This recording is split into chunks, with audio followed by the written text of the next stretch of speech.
Okay, it's 7:01. We'll call the White Bear Township Town Board meeting for April 1st order. First item on the agenda is approval of the agenda. Patrick, I see we have an addition of 9A.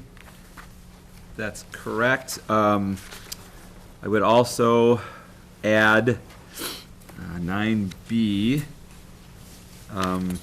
contract for services, Township Hall, architectural services. Okay, and then we also, looks like we have a couple of added consent agenda items.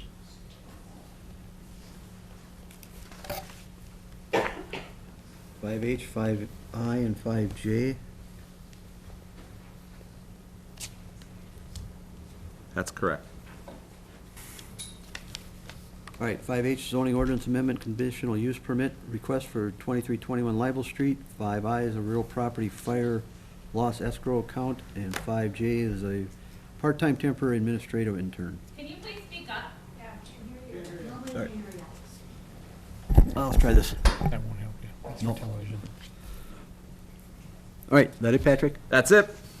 All right, do I have a motion to approve as amended? Move to approve the agenda with the added items noted. I'll second. Motion's been made and seconded. All in favor?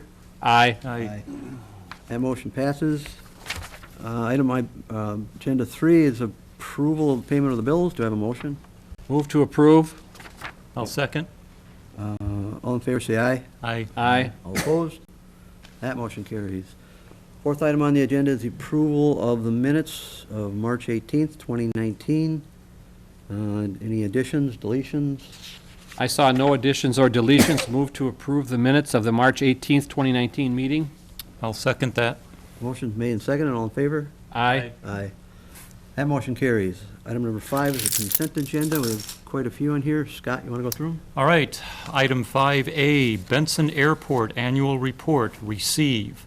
Item 5B, Bald Eagle Ski Team Slalom Course. Based on staff review and recommendation, authorize notification to the Ramsey County Sheriff's Office Water Patrol Unit of the township's approval of the 2019 Bald Eagle Ski Team Slalom Course on Bald Eagle Lake. Item 5C, variance request at 5770 West Bald Eagle Boulevard. Call a public hearing for Monday, April 15th, 2019 at 7 p.m. to consider a request for a 18.52-foot lakeshore variance to allow construction of a second-story addition with a balcony. Item 5D, Cub Foods fireworks license. Based on staff review and recommendation, approve the fireworks license for Cub Foods from May 1st, 2019 through April 30th, 2020, subject to approval by the town's fire inspector. Item 5E, Township Day Independent Contractor Agreement. Based on town attorney review and recommendation, approve the revised independent contractor agreement Township Day with Lisa Beecroft, now doing business as Beecroft Marketing and Events, LLC. Item 5F, White Bear Lake School District 624, the Bear Power Family Breakaway Bike Ride. Based on staff review and recommendation, approve the White Bear Lake School District 624's use of township roads on Saturday, May 18th, 2019, from 9:30 to 11 a.m. to hold the Bear Power Family Breakaway Bike Ride, and direct that the event coordinator work with township staff regarding sign placement. Item 5G, Polar Lakes Park. Based on Public Works Director review and recommendation, approve White Bear Lake District's 624's ball field preparation and maintenance proposal for 2019. Item 5H, zoning ordinance amendment and a conditional use permit request at 2321 Libel Street. Call a public hearing for Monday, May 6th, 2019 at 7 p.m. to consider a request for an amendment to ordinance number 35 and a conditional use permit to allow new automobile parking. Item 5I, real property fire loss escrow account. Approve the continuation of the township's inclusion on the Minnesota Department of Commerce's Insurance Division real property fire loss escrow account list. And item 5J, part-time temporary administrative interns. authorize up to $12 per hour for the hiring of 2 temporary administrative interns. All right, I have a motion for consent. Do I have a second? Second. All in favor, say aye. Aye. All opposed? That motion carries. 6A, we have no old business. We'll move on to 7A. This is a public hearing, vacation of existing right-of-way at 5331 West Bald Eagle Boulevard. Would be looking for a motion to waive the reading, noting it's been properly published. I'll move to waive the reading as properly published. I'll second that. Motion's made and seconded. All in favor? Aye. Aye. Next, motion to open the public hearing. I'll move to open the public hearing. Have a second? Second. All in favor? Aye. Aye. Tom, you gonna handle this one? We'll handle it, yeah. The overhead is not up apparently, so I'll have to describe it here. This is a proposal to vacate a portion of a right-of-way over on West Bald Eagle Boulevard, specifically the property at 5331 West Bald Eagle. Back in the 1990s, the county came to the township, and there was some, I guess, dispute or confusion as to the property between East and West Bald Eagle Boulevard and Bald Eagle Lake itself. That's the county's road jurisdiction there. They came to the town saying, you know what, we really only need 66 feet of right-of-way centered within a public right-of-way, and we're releasing the rest of that property to the township to disperse if needed. So we have a request from the property owner at 5331 West Bald Eagle to release excess right-of-way that's on the lakeside of West Bald Eagle Boulevard. They have provided a plan that shows 66 feet of right-of-way centered on that property, and they're requesting the town to release that additional right-of-way.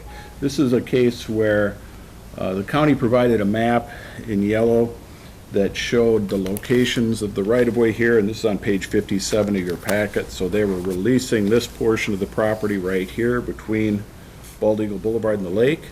But the green represents property that they would like to acquire, again, to make sure that West Bald Eagle Boulevard, in this case, is centered within the right-of-way. So that would be an acquisition of a little bit of property here.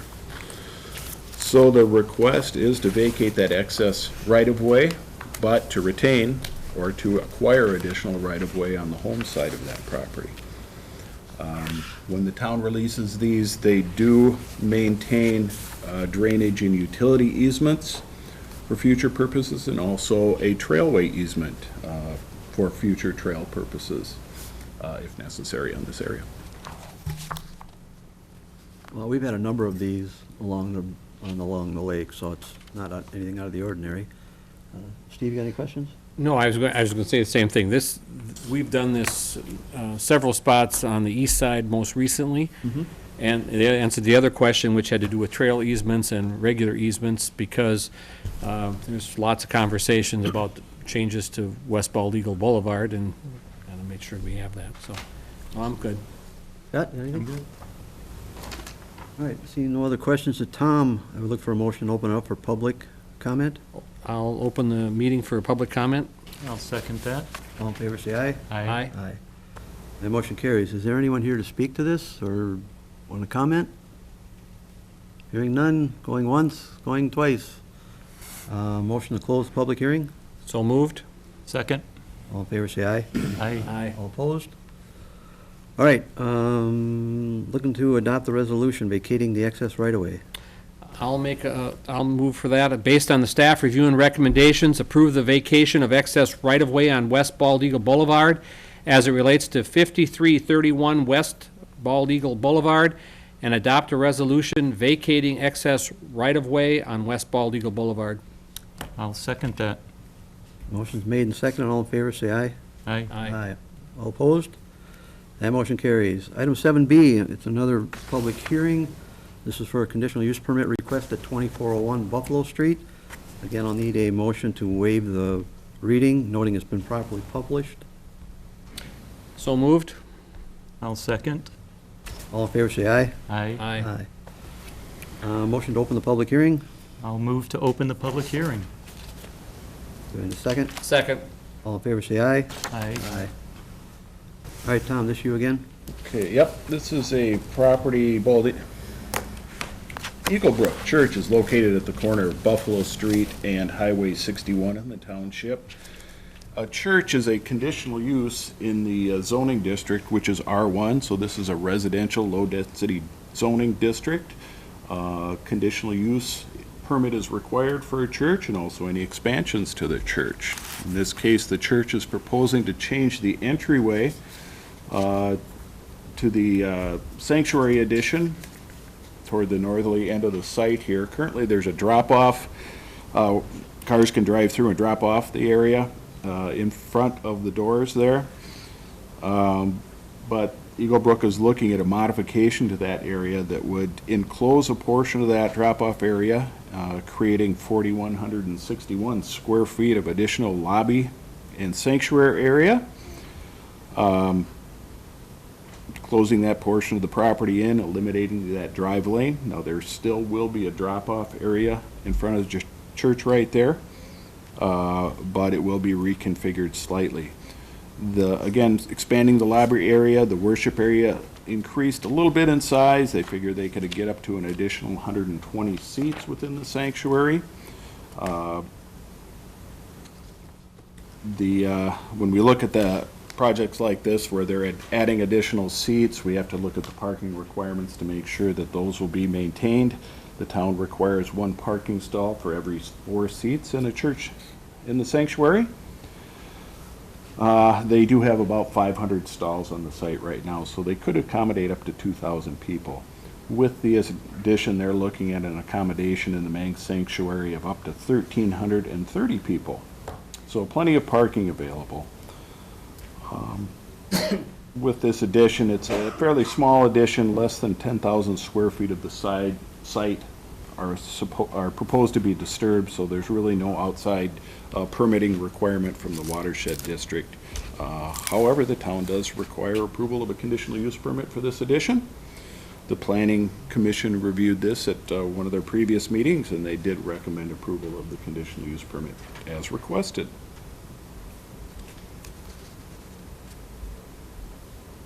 Scott, anything? Steve? No, as liaison to the planning commission, we went through this in quite extensive detail.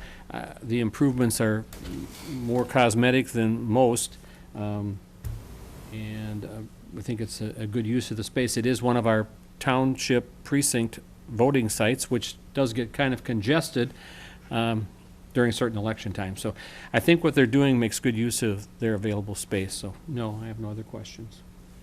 Tom, are they proceeding with this grassy area for parking, or what is this? The grassed area is currently set up as overflow parking. But there was a mention of taking down a house. Was that in there? Not with this particular proposal, or not as a result of this proposal. They own a number of houses along Buffalo Street there, but I have not heard any proposal to take a house down. Okay. All right, no other questions of Tom? Look for a motion to open it up to public comment. So moved? Second. All in favor, say aye. Aye. Aye. All opposed? Is there anyone here that wishes to speak to this proposal? Well, you guys are pretty easy tonight. All right, hearing none, look for a motion to close the public comment. So moved. Have a second? Second. All in favor, say aye. Aye. All opposed? All right, this is probably you, Steve, huh? Yes, as a liaison to the Planning Commission, based on the Planning Commission and staff review and recommendations, approve the conditional use permit, zoning certificate, and requirements for Eagle Brook Church, 2401 Buffalo Street, to allow construction of an entryway expansion. I'll second that. Do you need to list all those conditions, Tom, or not?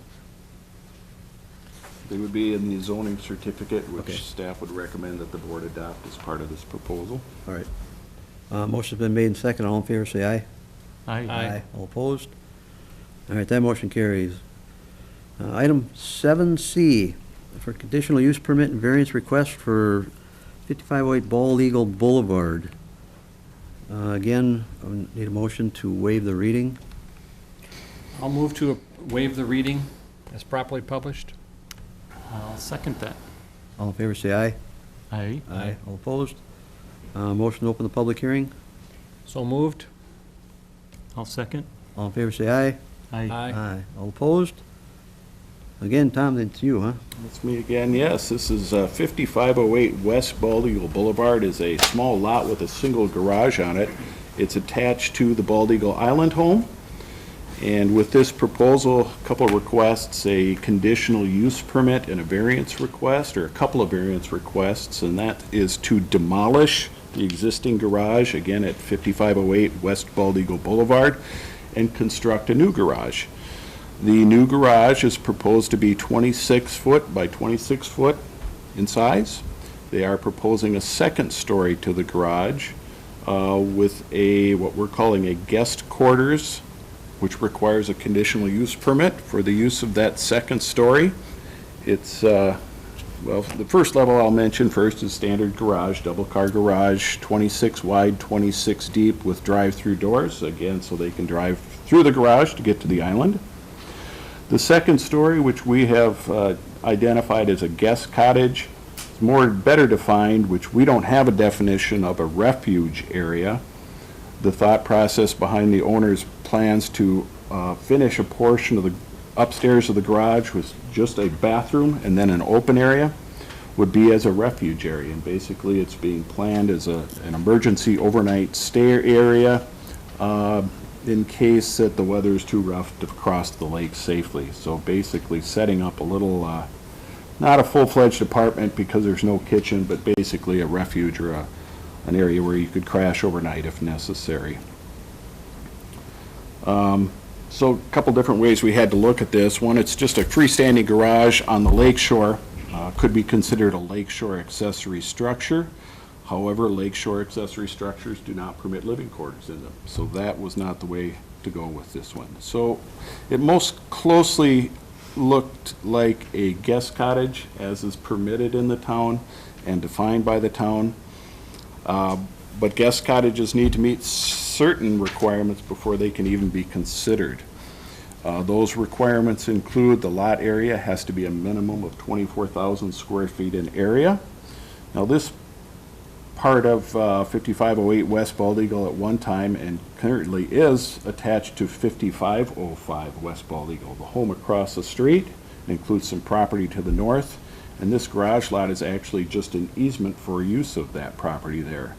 Either way, combining those properties together, it does exceed 24,000 square feet. Any guest cottage has to be compatible with the existing home. In other words, it needs to be similar in look to the home, matching colors, matching building materials. Any guest cottage cannot be rented. And any guest cottage must have sewer and water hooked up to it, and related expenses paid towards that. The guest cottage itself cannot exceed 700 square feet in area. Again, the footprint of this garage, 26 by 26, is 670 square feet in area. Maximum height permitted for a guest cottage is 15 feet. The height for this particular structure is proposed to be 21 feet 3 inches. So it does not meet that requirement. And of course, a conditional use has to be approved for that particular part of the use. The garage reconstruction itself, again, it's a small lot where the garage is located. They are looking at a couple of setback variances to construct the garage. Specifically, they would like a 46.5-foot lakeshore setback variance, which would bring the garage to within 3.5 feet of the lake. A 1/2-foot side yard setback variance. An 18-foot right-of-way setback requiring a 17-foot right-of-way setback variance, and of course the height variance for the refuge area itself. The variance board reviewed this and made no recommendation. They suggested some plan modifications, which the applicant has tweaked the plans a little bit, so there are less variances being requested. They did shift the garage slightly, so there is no side yard setback variance being requested at this time. the proposed garage would meet a 6-foot side setback. There is an easement agreement that limits the size of the garage to 26 foot by 26 foot. Previous plans we saw did show a larger garage, but that has been downsized to that 26 by 26. In addition, the lakeshore setback has been modified, so it's further from the lake. It's 7.2 feet from the lake. That requires a 42.8-foot variance. And then that's shifting the garage closer to the right-of-way, 14.7 feet from the right-of-way, requiring a 20.3-foot variance. Planning Commission reviewed this, and it's been through several reviews here over the course of the year. But the Planning Commission recommended to deny the conditional use permit for the guest cottage. They just did not feel that was a use that was fitting for this particular property. But they did recommend approval of the 19.3-foot right-of-way setback variance for the garage and a 42.8-foot lakeshore setback variance for the garage. They did recommend denial of any height variances. Tom, would it be helpful to give just a little bit of history on the island? I know we went through an extensive array of variances for the house originally, and then the remodel project, and this has been an ongoing variance nightmare. Well, yeah, and the nature of a home on an island, it's very narrow. Any structure on there required approval of setback variances. Those were done within a couple years ago, substantial remodel to the home, which is nearing completion now. And the next step in the process is construction, or reconstruction of the garage is what's being requested. The garage has been attached to the island.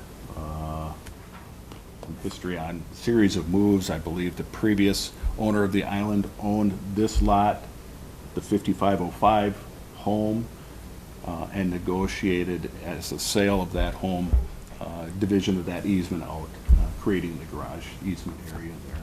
So, a lot of history. The home dates back on the island, back, I believe, to the 1980s, when it was constructed originally. And of course, just finishing a substantial remodel right now. Well, back some time ago, I don't know, what, 5, 6 years ago, we had a moratorium on all variances because it was getting a little bit too lax, but the term got changed to reasonable use of the property. No longer a hardship because you want to be able to make the garage closer to the lake. If you have reasonable use of the property, variances are getting harder and harder to allow. So, and I think this one's about right to the maximum with what they're asking for this one also. But Steve, you sat in on the I did. Planning Commission? You know, the garage, 26 by 26, I think everybody agreed that was in the easement agreement. It fits with this. It's not the issue. The issue is adding that second story and the height. You know, we did, although it was not really mentioned, the Hildebrands across the road had concerns over the height, and I think that makes sense. So that is the two issues that are really the problem. The guest cottage, its reasonable use of the property is still there.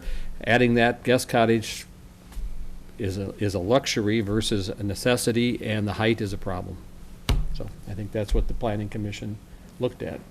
They could live with the variances as Tom outlined, except for the height. And if you look at they looked at the perpetual easement, and it talks about a garage. It does not address the issue of living quarters for any way, shape, or form.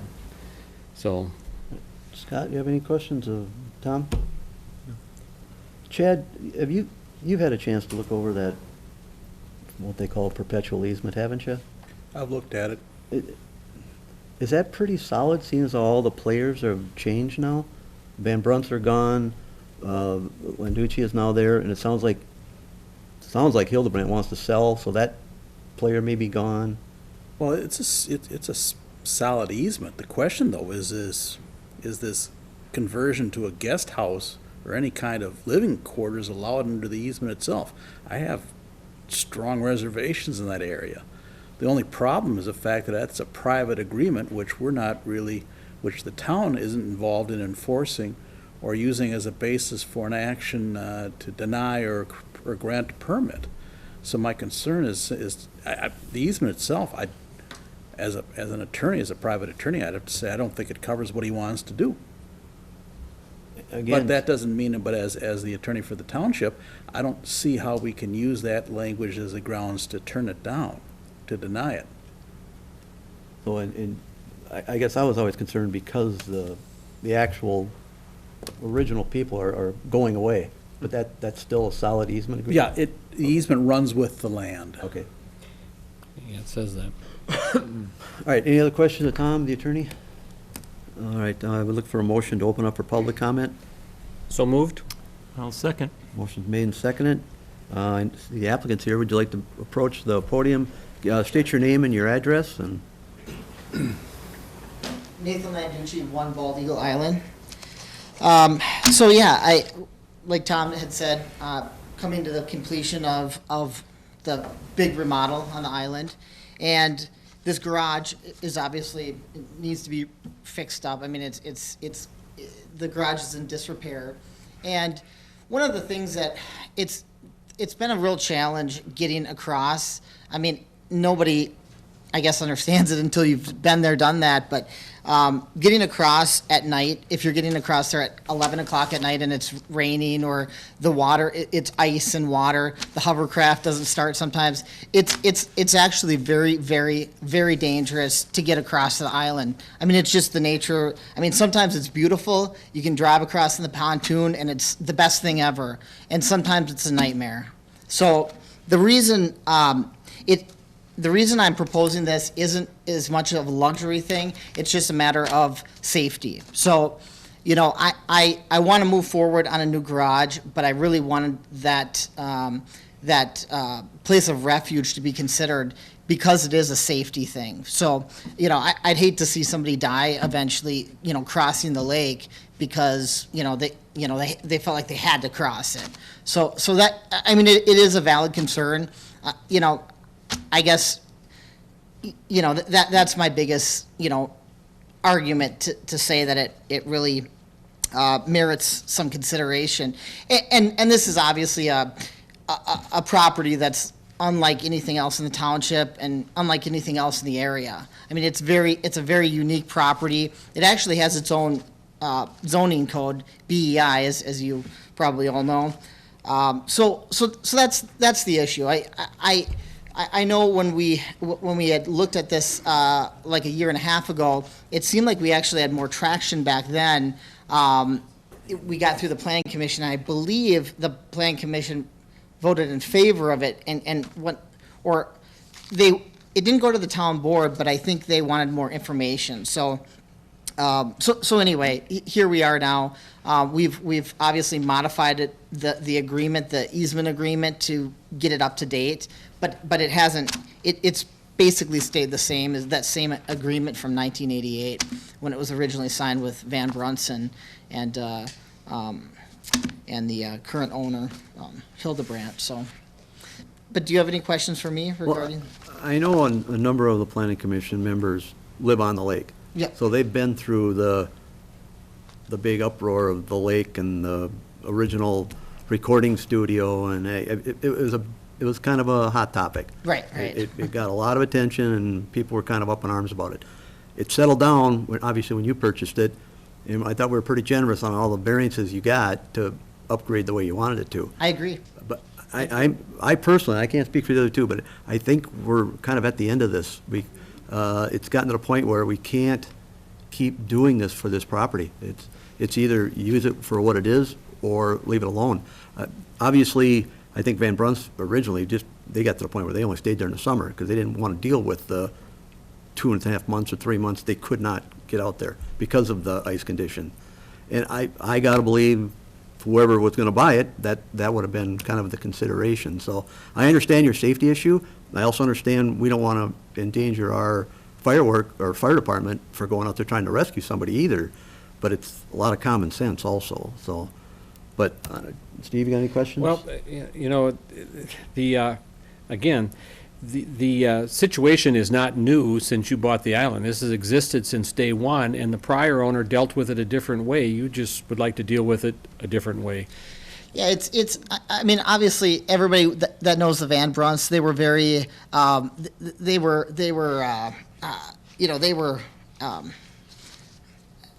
mean, they were willing to take that risk, and they lived, and a lot of people wouldn't do that. And obviously, when I bought the island, I guess I didn't realize everything that was into it about island living. I mean, it's definitely, until you've done that and brought the hovercraft over and had to go there. I mean, you have to go over there, even if you're not living there, you have to go and check on the house once in a while, and certain times it's dangerous to cross. Sure. And that's not the issue here. The issue is, if it's used as a house, an everyday house, it's sometimes it's dangerous to cross. So that's my argument. I mean, I'm not saying that it isn't a weird situation, and Van Brunt's dealt with it before, but they actually had another house close by Yes. on the lake. So I guess that was for me, this is not. I'm not proposing a luxury product. I'd be willing to scale the upstairs down if I could. I would just like to have an area of refuge in case of an emergency. So I think we had always talked about it being like 1 or 2 days a year maximum. It wasn't like a guest suite where, you would stay there on the weekend and have a luxury, a cookout and stuff like that. I mean, really, the destination is the island, and this is just a point of refuge. This whole project, though, has morphed from day one, from the garage to now something else. 1 or 2 days, might be 6 or 10, 20 or 30. It gets problematic. And I think when you came to the Planning Commission, you indicated you thought that was part of the island property as ownership. Is that true or not true? Well, I don't know if I fully answered your question, but originally, before I bought the property, I thought it was. Are you asking if that is? You thought the garage was included that section was included as part of the island purchase? Yes. Yes. And right prior to closing, I had figured out that it was not part of the purchase, but the perpetual easement really, in all rights, it's just a step down from pure ownership. I mean, in fact, I have my the tax record actually comes to me in my name. So even though it's an easement, normally you don't see that an easement with a separate tax. But in all practical purposes, it is an ownership. Besides it isn't a full ownership. I mean, it's a perpetual easement, which is pretty. Mm-hmm. Pretty strong. And I'm not trying to spend your money, but you mentioned that the Van Brunts had either owned another home or rented another home. That option is still available, is it not? I mean, I'm not telling you how to spend your money, but, right. But I wouldn't buy another house, but yeah, I mean, it's an option. Okay. Well, through all this, I've never met Mr. Hildebrandt. Is that how his name's pronounced? Yeah, Chuck Hildebrandt. But it seems to me I saw somewhere in the agenda here that he's against it because that will restrict his view from his house. That is still technically his property, and if you build up, then the view from his house is compromised. Right. And obviously, now I've heard he wants to market it. That's going to affect his marketability if this thing is built also. So besides trying to stay with the town ordinance, also protect other residents and their view of the lake. This is why this project, as you proposed. Well, a two-story doesn't affect the lake. I mean, from the one story right now, if we're going up another 8, 10 feet, whatever it is, the view above that view shed is looking at sky. It's not looking at the lake. So it isn't affecting the lake view. It's the same width. So he's not going to have a lake view effect. He will be looking at a structure that's a little taller, but not. I mean, it's not restricting a water view, in other words. He obviously objected because that was part of the minutes, so. Right. But I mean, it's common sense that, above 14 feet or whatever the height of the garage is now, above that, I mean, his house is basically straight across. It's a rambler, so he doesn't have second story views where he's looking above the structure. But I see your point. I mean, he had told me that he thought it would reduce his value. In fact, I think right now the garage, I don't know if you've driven by it, but it's a brown garage with a green garage door. It's kind of really rickety. It's like the worst structure on the whole block. So I don't think it looks very nice now, and I mean, part of it is just cleaning it up and making it look nice. No, we appreciate that. That I appreciate, yes, that's not the issue. Scott? You guys got a lot more history on this than I do, so. When I apologize about all the variances, I mean, this has been kind of a tough project, but I really think, when the island's done, it's really gonna be a nice house, and it is a unique, I know it's given some people headaches, and the city staff has really worked with us well, and it's been a challenge, for sure. I mean, I don't think I'd do it again, in other words. All right, thanks, Nathan. Thank you. Is there anyone else like to speak to this? Please approach the podium with your name and address.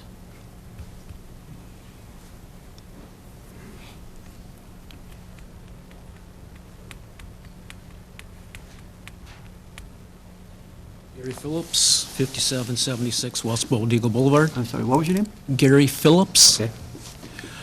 And I want to thank you all. I mean, lived in the township since '92, had a real good time here. Got to know Bill Short quite a bit. I was on the utility commission for just under 10 years, so I'm really for the town and the township supervisors. Could I back up and get re-educated on the purpose of an ordinance, how it's generated, and what's its purpose? Because over the years, there are so many waivers that are out there. We set an ordinance for a reason. How do we generate that? What do we base the ordinance on? Well, ordinance are a moving target sometimes, but we try to be fairly consistent in our ordinances. And like I said, I'll explain with variances. There was I don't know, Chad, you could probably, it was a lawsuit back 6-7 years ago that basically everybody stopped giving variances because they were just getting too easy to get. And so we tried to tighten that up. So we do the best we can. What happens is a lot of times, especially in the township, we've got a lot of older stock. When somebody gets one variance, that perpetuates, you gave it to him, you got to give it to me. Exactly. And so we look at every one independently and try to make a value judgment according to the ordinance. And I think we've done a fairly good job on the ordinance on this one. Not with all the changes and the Well- special approvals, and because we got to look at protecting the lake. I'm up Yep. here to protect the lake. I drive by that, I go on that road every day. Yep. And things are changing. I remember when Van Brunts were putting that up on, I lived in Vadnais Heights at that time because that was before '92 that they put it up, and they had big proposals out there. They wanted the house to fit into the existing trees and vegetation so that you couldn't hard to see it. So I remember that being part of the product of their justification for putting a relatively large home on an island in the middle of kind of an urban lake that's used by a lot of people. And now, how close do we want this garage to get to the lake? Closed. I mean, what are we talking about? 7.2-foot setback, and I'll preference that by, since our overhead's up here, I'll just point something out here. We measure setbacks to the flood elevation of the lake. That's elevation 913. Zoom this here in.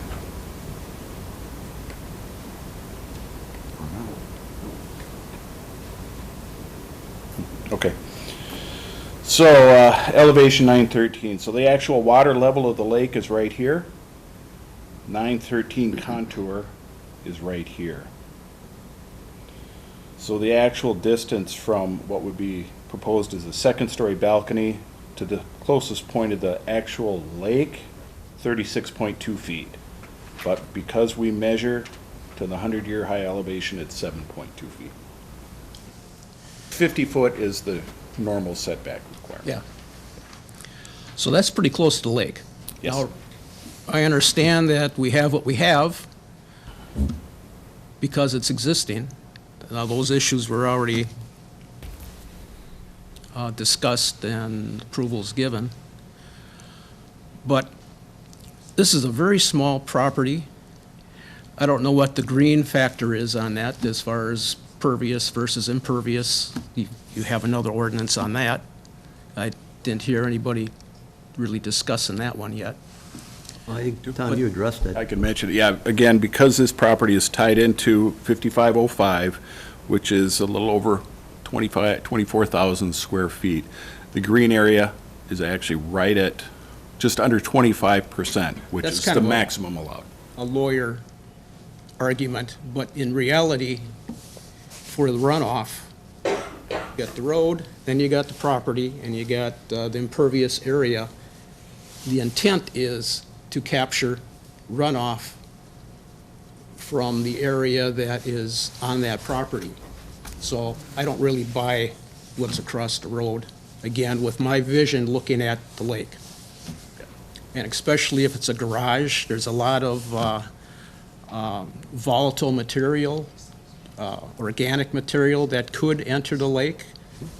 Leaky gas can, leaky gas tank. Doesn't matter, those things happen. I kind of know too. And so I think, in my opinion, we have a garage. And to have another guest house with that large, now very visible house on the island, they should be able to fit as many people in the house as they want to.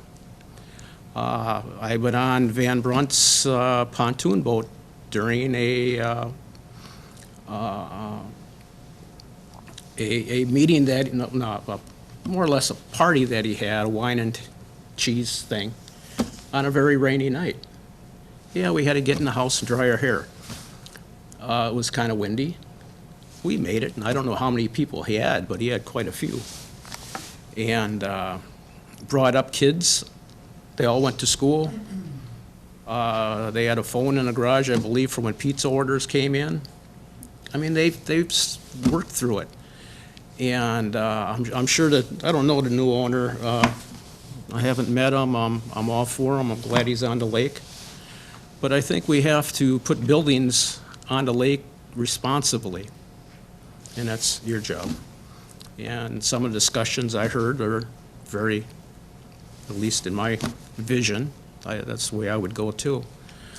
But the new owner knew what he bought. Well, I'm sure he had lawyers up and down on this thing. Not knowing that, I really shouldn't say that, but that's my guess.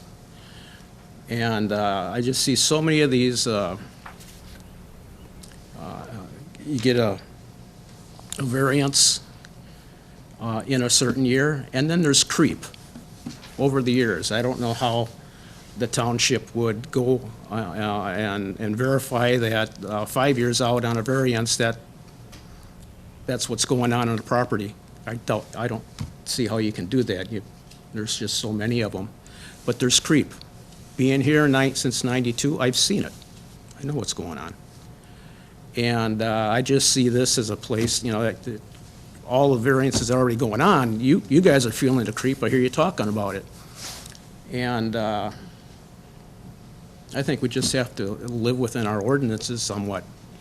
All right, well, we appreciate your comments. Thank you. Thank you. Anyone else like to speak Chair, on do this? you want me to address, Pardon me? do you want me to address the issue of variances? Sure. Right, quickly. Variances are a statutory instrument which allows the town to vary from its adopted ordinances if the absolute application of the ordinance, in other words, application by its word, 100%, would make it impossible or create a hardship in dealing with the property. If you can't show a hardship, then you really don't have the right to a variance. And a hardship basically means there is no use, no useful, you can't use the property in a manner which it's zoned for. And that's usually based on, say, lot width, terrain. Exactly. It's never a monetary value that can be used as a hardship. That's exactly right. Normally, it's a situation where someone proposes to construct a home or garage that meets all the zoning requirements, meets the building code requirements, except for the fact that because of the shape of the lot, it's impossible to meet normally setback requirements, distances from roads, distances from interior lot lines. And obviously, along the lake, we've got houses close, garages close. That's just the nature of this lake. It used to be all just cottages, so, I mean, we're used to that. What we're trying to do is just not exacerbate the Right. problem. And they've normally only been granted when it's impossible to actually use the property for its intended purpose. But that doesn't mean you should grant a variance if a property can still be used for its intended purpose, just that the owner wants to say, oh, boy, add a little feature that they'd like to have, but they don't absolutely need to make the to have the property function the way it's zoned for. Part of the town policy over the years has been, we like to see people be able to at least have a two-stall garage. A lot of the township, one little tiny stall. We've made concessions, and that's a reason, so they can get a bigger garage, so they're not parking all their stuff outside, and it just looks cleaner. So we've made that concession. But then when it comes to, now you have two stalls, but now you want the third, ooh, we have to start drawing a line and closing up that gap a little bit. So I think this is kind of where this is falling into, especially the height variance. Any other comments from the public? Hearing none, look for a motion to close the public hearing. I'll move to close the public hearing. I'll second that. All in favor, say aye. Aye. All opposed? All right, any other questions to Tom or the attorney? Hearing none, I would be looking for a response to this application. Well, I'd move to deny the conditional use permit as a garage with a guest cottage, I'll put it that way. Sorry, I lost it here. All right, sorry. All right, so, obviously, we had the planning commission also deny the request, variance board with no, comment on it, so with that, denial, do I have a second on it? Second that. All right, motion's been made and seconded, all in favor, say aye. Aye. All opposed? Nathan, all I can say is if you want to come back with just that replacing the garage, and we'll review that application separately. Would I be able to come back in, say, 2 weeks if I revise? I mean, can we go straight to the board? Because Tom, I don't know if we can do that because it'd be a whole new application with drawings. Some of it's already done. it'd be a similar application, the map would be the same. Okay, yeah, We would just chop it out. my question would be, the footprint, is the footprint what's Footprint's proposed the same, here? 26 by 26. Yeah, then that would Chad, we fall just have to under go back the, through the process. Mr. Chair, I think you ought to do it. It should go back through the I process. kind of think it's all because it's a whole new application. would be a new proposal. Why don't you get with Tom this week and we'll see what it looks like. But I'm thinking, usually when this extent of an application's denied, you almost got to start over. The planning commission did, though, recommend that they would be I think they would be in favor of just a garage, and they actually said they were fine with the setbacks. So I think that was kind of an argument they had where they they would say that they were okay with, is that correct, Tom? That's true. There were 4 variances recommended in addition to the conditional use permit. The side yard setback variance could not meet the standards. That was recommended for denial. The garage was shifted, now meets setback requirements. The height, can't meet that. It's higher than 15 feet. It's pretty much unprecedented to get a variance in the town for a height, so that was recommended for denial. But the actual placement of the garage from lake shore to right-of-way, you can't build a garage on this lot without variances. So the question at the variance board and planning commission, well, what makes more sense? Shift it closer to the lake or closer to the right-of-way? And those are the 2 variances that you had recommended by the planning commission. Shifting slightly from what was originally requested. So planning commission, yeah, they recommended 19.3 setback variance for the right-of-way and 42.8 for the lake shore. Nathan had talked briefly with me afterwards, if we were to take out the guest cottage, make it a 1-story, would he be able to pursue this as a 26 by 26 garage in this location? So I anticipated that this variance would be requested, or these variants would be requested if this particular application was turned down, so Well, I it's just a think I'm matter of going to process. refer to our attorney's opinion, so if you guys want to work that out, I don't think we have to try to beat this up right now, but you'll need to sit down and talk with Tom, and we'll confer with Chad. Well, thank you, appreciate it. All right, thank you. You know, regarding the denial of the conditional use permit, there should be findings. Findings of facts. You don't have to do the findings tonight, but we should do it the next meeting. Okay. So noted. All right, moving on. Item 8A, another town planner, we got Bramblewood Park upgrades. Did we get all the action on that last one? Did you take action on the variance request? No, we didn't, I'm sorry, I shouldn't say, use the word "we." The town board only, the town board only denied the conditional use permit, did not vote on the variances.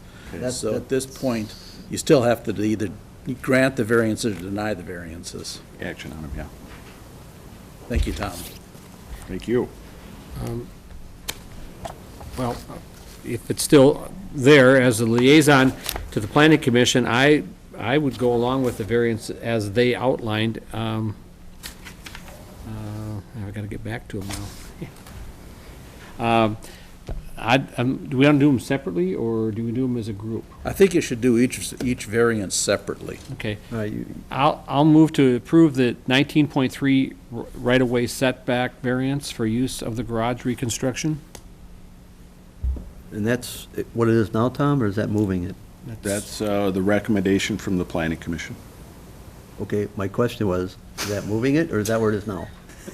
That's what it's shown right here, which is a real bad example, since we can't see that. But yes, that shifted it 5 feet further from the lake than was originally proposed. Okay, so that's actually better for the lake shore. All right. Correct. All right, the motion's made. Have a second? I'll second that. All in favor, say aye. Aye. All opposed? All right, what was the next one? The 42.8 lakeshore setback variance for the garage reconstruction. And I'll second that. All in favor, say aye. Aye. All opposed? All right, that motion carries. And move to deny the 11.3 height variance as requested. Do I have a second? I'll second that. Motion's made and second. All in favor, say aye. Aye. All opposed? All right, that covered, Tom? And again, I believe you're going to reserve the right to make findings supporting the denial of that variance at the next meeting. Yes, as discussed previously, that's, yes. And there was one more, the original request for a 6-inch side yard setback variance. That plan was modified, but, I thought, yeah, I was gonna say, I thought he moved it. Yeah, yeah, he did move it, but just to clarify, So there would be no Take it. variance requested. no. yes. Okay. Yes, there would be no variance. Well, maybe, yes, maybe Chad could weigh in. The original request was for a variance. The plan was modified, so no variances were needed. So does action need to be taken on a variance request? So I guess then there should be a finding that the variance originally requested is no longer required due to a modification of plans. Okay. Yeah, he withdrew that. So there, based on, yeah, so there'd be no action required. Okay, so I just want to make sure that was That's clarified. Thank you. kind of what I thought too, but, Yeah. you know, but I think Tom's right. We should clarify, you know, this is a complicated situation. We don't need to have any loose ends. Are we square? I'm confused on this last one. Is it 6 inches? Is that No, what, it's what, 6 feet? feet. I thought you said 6 6 inch. inches. I was like, Yeah, 6 inch. So Yeah. there is no request for a side yard setback variance. Got it. got it. Okay. Due to a change in plans. Now for, Yeah.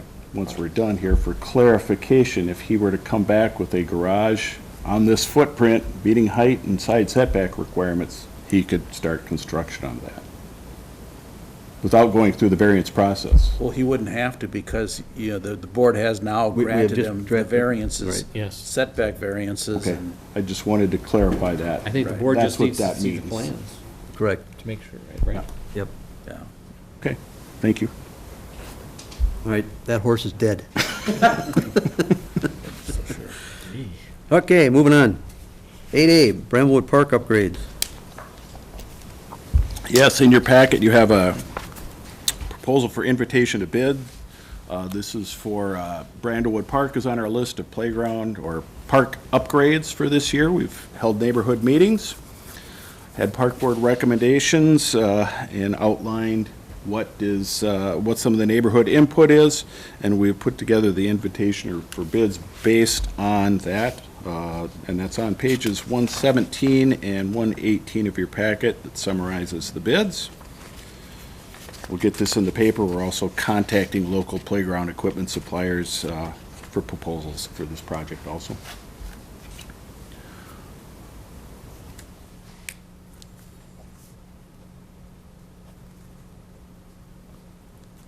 Steve, Park Board looked at this? The park board looked at this. They followed the same process, looking for input from the residents as to what would be beneficial for this park reconstruction or redo. And this fits with our normal plans. We're looking for activities, just for everybody's benefit, looking for activities to add to the parks that meet the needs of all ages, from little kids through mature adults. And this will fit with that. And this part of it is just to get the footprint and construction work done, not the playground equipment. That's not there yet, so. So, no, I think it's right Scott, on plan. Any questions? No. So, do you have any questions? Well, I guess you want this in 2 motions, Tom? Please. As liaison to the park board, I would like to approve the specifications. I'll move to approve based on staff review and recommendations. Do I have a second? I'll second that. Motion's made and second, all in favor? Aye. Aye, all. And based on the staff review and recommendations, I'd authorize advertisement for bids, noting the bid opening to take place on Tuesday, April 16th, 2019, at 1:00 PM at the Township Administrative Offices. And I'll second that. All in favor, say aye.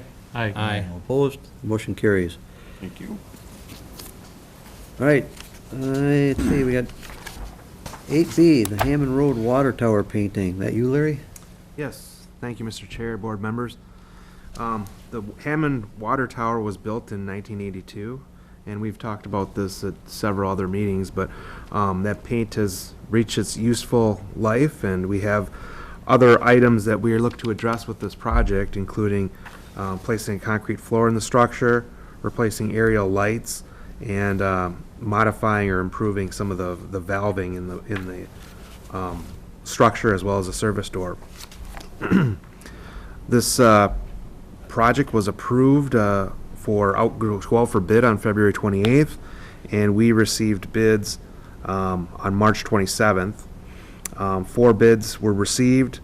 The low bid was from MK Painting, Inc., in the amount of $660,700, which was roughly $200,000 lower than the engineer's estimate. There was 2 bids that were quite close, and then a series of other bids that ranged from $100,000 higher than those 2 bids, up to almost $200,000 higher. So tonight is we're looking for approval of, or accepting of the bids, and then awarding a contract to MK Painting for $660,700. This project also requires a specialty inspection, and there's a item to authorize construction phase services to be completed by TKDA for a not to exceed amount of $96,800. What's the timing on this project? The timing, it's planned to be completed by August 23rd. The start date is dependent on weather and weather conditions, the humidity, and So how long is this tower going to be out of commission? roughly from June 1st to August 23rd. Okay. And so we don't expect any interruption for water service to our residents? No, I mean, it is a tower that is used and needed, and summer season requires more water, but the idea is to work around it for this summer while we get this done, and this is the only time we can do it. And our contracts with the cell tower providers is squared away? Yes, there's one provider, Sprint, and they are scheduled to remove their work prior to June 1st, before we start our work. So similar to the previous water tower painting project of last year, the workaround, that tower was shut down 100% completely also, correct? I believe so. Yeah. And there was no disruption in our water service, because I think they have a built-in workaround for that, and I don't see anything different with this project, according to Dale, I believe. So I have no other questions. Scott? The only question I would have is, as you pointed out, the bid is substantially lower than the estimate, and are we comfortable that this vendor is going to be able to meet the requirements with that lower bid? Yes, we are comfortable with this Have company. you used them before? I haven't used them before. I don't know them per se, but they're a vendor that bids on this type of work. Okay. All right, any other questions? All right, so you want this in the three motions, Larry? Yes. First one is motion to receive the bids. All right, I will, based on the town engineer review and recommendation, receive the bids. Have a second? Second? All in favor, say aye. Aye. All opposed? Motion carries. And number two, based on town engineer review and recommendation, award the contract to the lowest responsible bidder, MK Painting, Inc., for the base bid of $660,700. $660,700. And no cents. And no cents. Have a second? Second. All in favor, say aye. Aye. Aye. All opposed? All right, and the third one? And the third one, based on town engineer review and recommendation, authorize the construction phase to be completed by TKDA for an amount not to exceed $96,800 and no cents. And noting this, Noting Project. funding is from the Water Operating Fund. all right, have a second? Second. All in favor, say aye. Aye. Aye. All opposed? All right, that motion carries. All right, item number 9A, we have the stables of White Bear Township. Yeah, Mr. Chair, if I may, just one note for you before we get to 9A, and I did mention 9B as an additional added agenda item. The first page after 9A is actually the review of professional services for SEH with respects to the Township Hall project. So I apologize, Patty and I got our wires mixed a little bit there. So your professional services agreement, SEH, which the board instructed us to review at our Friday executive committee, should go under 9B. And if you go to the Larson proposal, the next page after that, and the plow proposal, that is what you'll be deliberating upon under 9A. So I just wanted to make sure you're paying attention. Good luck.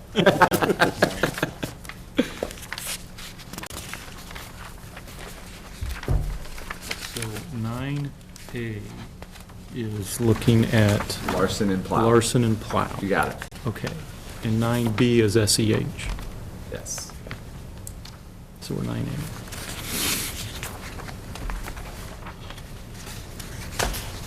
All right, you gonna handle that, Patrick? Actually, our town planner, I'm sure, is brimming with information for us on this. This relates to the stable property on Portland Avenue, which the town is moving forward with development of, or selling of the property to a developer. We've gotten through and put together a preliminary plat, and now we are considering doing the civil engineering work, grading, drainage, and all that various information to complete a proposal and complete a preliminary and final plat that we can put on the market for a developer. Staff solicited 2 proposals, one from Larson Engineering, one from Plow Engineering. You can see the proposals in your packet there. Essentially, they were $500 apart in difference, but the low quote came from Larson Engineering in the amount of $18,000 to do the civil work. The Plow proposal, similar proposal, was $18,500. Staff would be comfortable with working with either one of the engineers. However, the low quote did come from Larson, so staff recommendation would be to move forward with the low quote. Is there a timing issue with either one? No. Okay. Otherwise, that might sway our decision. Tom, the scope of the project, the scope of the work that both of them said they would do, having not had a lot of time to review this, were they identical? I would say they were very similar, yes. So there's nothing that's in the out-of-scope part of Larson that is included, that you could see were included with the Plow? No, both of them were very similar. It could be additional funding necessary for additional surveying, which we've got a separate surveyor on staff, or that we've hired to work on this project. Yeah, I thought of one other thing, but that was surveying. And if we want to have any soil boring work, that would be an additional expense. But both of those proposals summarized it that way. Okay. Have you talked to either one about the not to exceed part of the proposal or not? Did not specifically, but if they're getting to the point where they're going to exceed, they would have to come back to the town. Okay. Well, I think We'll that's, monitor that real closely. all right. Pat, got any? And when you say that you're comfortable with either one, you've worked with both of them in the past and have had good responses in each case? Yeah, normally these folks, engineers, are working for developers. We're the developer in this case, so it's a little bit different relationship. But yes, we've reviewed plans from both of these engineers. They're both very good. All right, anything else? Nope. So you need a motion to approve the Larson bid? I'll make a motion to approve the Larson Engineering bid for, let's see, the total was, where is it? 18,000? Correct. $18,000, as outlined in the packet from their agreement, dated March 20th, 2019. You did say 18,000? Yes. Okay. Then I'll second that. Motion made and second. All in favor, say aye. Aye. All opposed? All right, and item 9D is the... Excuse me. Oops, sorry. Mr. Chair, before you leave this matter, you should also adopt a motion authorizing the town chair and town clerk to execute the contract with Larson. I'll make that motion also as dictated by the town attorney, be completed by the town clerk and board chair. Dictated. Well done. Welcome back. Second Yes. that.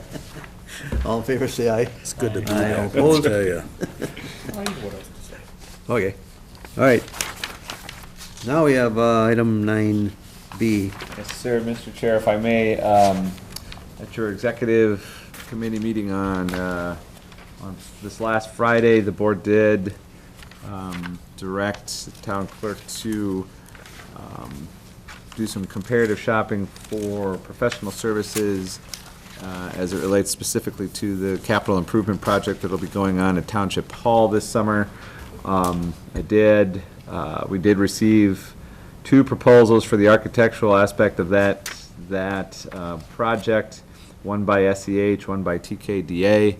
The proposal by SEH that came in that I shared with the executive committee on Friday was beneath what TKDA had proposed. I had subsequent conversations with, or a subsequent conversation with Mr. Ruzek today to see if TKDA was interested in matching the proposal by SEH. They were, however, SEH did supply, or their proposal included construction administration bidding services and cost estimates to the town board, which were not included in the TKDA proposal. Therefore, based upon that, it's staff's recommendation that we work with SEH through this project with Township Hall this summer. And what was the amount again? Sorry. It was $19,000. I also, getting back to my correction earlier, you also had requested that the town attorney, Mr. Kelly, on Friday, review the professional services portion of the contract. He has some suggestions, which of course we will implement before getting into this arrangement with them. Any idea how soon before we'll see any substantial drawings or plans? If whichever direction the board chooses to go tonight, I will make the phone call for them to begin immediately tomorrow. Okay. All right, any questions? No. All right, do I have a motion to approve the SEH bid? I'll move to approve the SEH bid for $19,000 for security improvements in the remodel of the township office on Hammond Road. And I'll second that. Motion's made and seconded. All in favor, say aye. Aye. Aye. All opposed? All right, that motion carries. Thanks, folks. That includes, or completes our agenda items. Next, we have open time. Before we go to open time, and just a couple of things I'd like to bring up. On behalf of the township and staff, our thoughts and prayers go out to Jan Timmer's family and friends. She had passed away about a week and a half here ago. Jan volunteered her time at the White Bear Township Public Safety Commission. We have a number of commissions, and it's all voluntary-based. She sat on that board since July of 2006, so she's going to be sorely missed. She also had one of the best night-to-night block parties. Everybody wanted to go to her party, because she seemed to somehow get all the mucky-mucks. The sheriff was there, and the county attorney, and the Ramsey County commissioner, and so I'm not sure if they'll find another place for that or not. And then one more thing, I'd also like to thank recently retired our town board chair, Bob Kermes, for volunteering his services as moderator for our annual town meeting. That was held on March 12th of this year. We appreciate him stepping up and taking care of that for us. Okay, open time. I know we have some people here for open time. Step to the podium and at least state your name and your address. John Bartholomew, 4448 Margaret Street. I live right across from Water Gremlin. I'm part of the recently organized group, Neighborhood Concerned Citizens, and we got together as a group to address the problems that Water Gremlin presented to our community. That's it in a nutshell. I have 2 questions and hopefully some good news. The first question that I present is, we know that Water Gremlin wanted to expand, and we were told that that expansion is on hold per the township based on them meeting all previous agreements. Is that still correct? I get asked that question all the time about the expansion. Yes, in fact, they actually voluntarily pulled that request. What was it, Tom? It was January, It was February meeting. the February? So that has been pulled. Correct. And Tom, just to further clarify, as it sits here tonight, you have no current things going with Water Gremlin? No, we went through the initial stage with, they proposed an addition, there was a neighborhood meeting, people were invited, and subsequently after that meeting, they withdrew that application. The second question is, do you have any updates for our group? Patrick, you might be able to, what all we know is, with the financial arrangements through the settlement? Let's see, since we did meet in our committee 3 weeks ago, 2 weeks ago? 3. 3? Okay. Since then, we've had discussions with Tree Trust about the tree planting portion of the settlement. There's no plan right now as to how we're going to distribute 1,500 trees that were part of that settlement.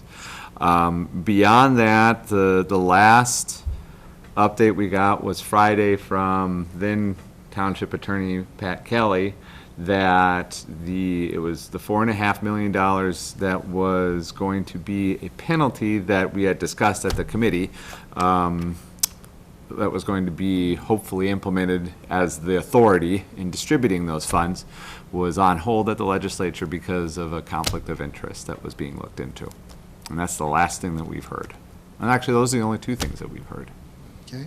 Well, we do have quite a bit of information. We're working with the government. I've been down to the Capitol 4 times for various bills. So if you have questions, feel free to ask us. We're willing to work with you.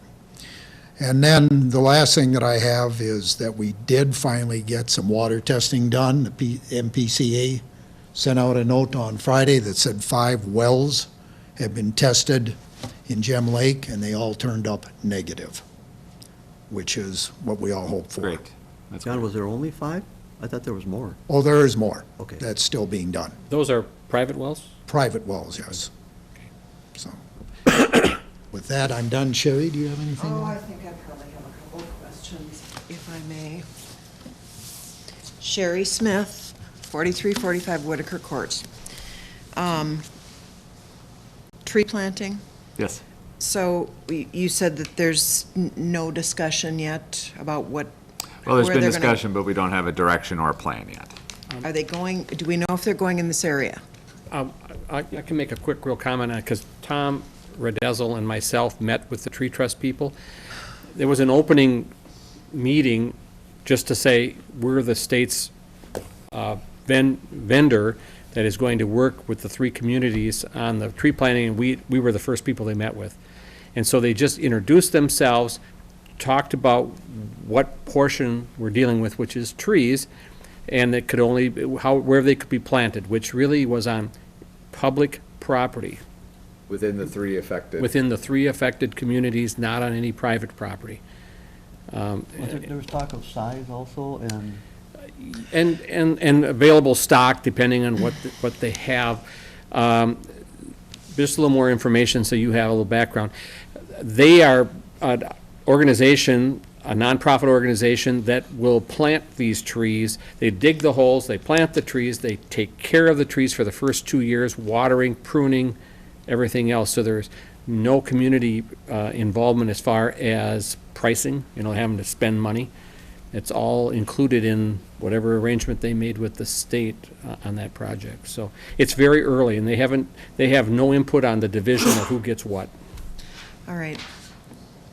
I have interest in this. This has been a hot button for Sure. me since the first expansion, because I look now at the plant, whereas I did not used to see it, and I would love to see not the plant. No, I'll say this, there was a comment made, Tom asked the question if part of this had to do with water gremlin property, and that is the one exception that Okay. they talked about, was some tree planting for water gremlin property, to which extent we don't have any information yet.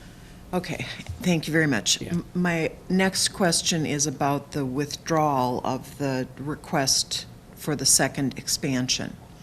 So, does that mean it's a dead issue, that they would come to you, should they want to resuscitate that, they come to you and we start over, or you start over?